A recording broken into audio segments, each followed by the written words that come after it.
Hello, this is Frank Valenti with eXp Realty in Northern California, and welcome to my video blog. And today I want to talk about where our market is. It's January 21st, 2021. So Happy New Year. So I'm starting to get calls from people saying, hey, is the market going to crash? Should I stay on the fence? Should I wait a year? Should I wait 6 months? So here's some general thoughts of what I look at. Number one, the interest rates that we have right now are incredibly low, which is driving the market to help buyers. It's still an extreme seller's market, but the interest rates, you could get a FHA, VA, conventional under 3%. You could get, if you're refining or you're willing to pay down points, people are actually getting below 2%. So these are incredible low interest rates. The inventory of homes, which is the second thing I look at, and maybe the most significant thing that I like to look at, is the number of available homes for sale. So if I look this morning, I looked Placer, Sacramento, El Dorado County. We have a total of under 1,500 homes. It's like 1,360. To give you a difference, 1,500, say under 1,500, back in 2003, before the market crashed, we had 16,000 available homes in the same three counties, literally 10 times as many homes for a buyer to look at. New home construction kind of extended it out to a 6-county region around Sacramento. Last year, builders built about 6,000 new homes.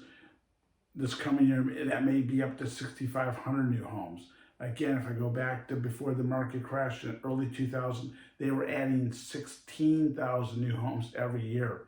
So if I look at the number of available homes in our inventory and compare it to back then to now, it's not even close to, back when the market crashed before. We have a strong job market. And then, as we get through the COVID crisis, that's going to improve.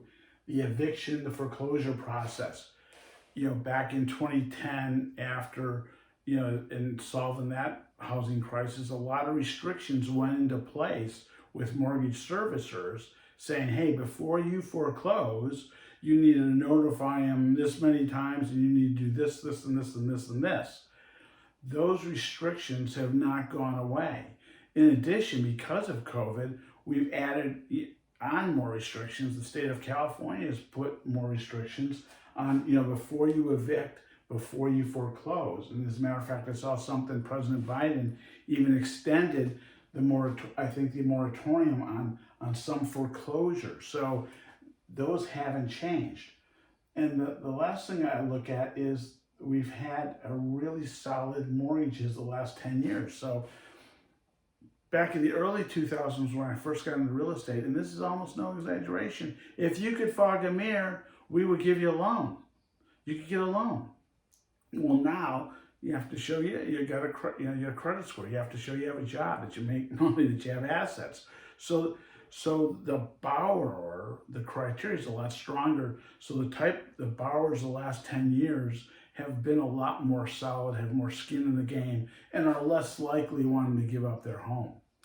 So when I look at all these factors and I see, right now we're at an extreme seller's market because there's a low interest rate. The advantage for a buyer, though, is the low interest rate. For the pendulum to swing back to more of a neutral market, or even get to a buyer's market, a lot of homes are going to have to come on the market and not sell. And in order for that to happen, the first thing, if we start to see interest rates going up, if we saw a change in the job market. But, I look at the inventory, and for that to change, my advice to people, if you're looking to buy and it's going to be a house that you're going to live in, or a house that you're going to keep for the next 5-6 years, and you can make the payment, take advantage of the low interest rates we have, and you're still going to get a great buy. So that's my thoughts. If you've got any questions on the market, please call or text. You can email me, frank@frankvalenti.com, or you could call or text 916-257-0893, and have a great day. Bye-bye.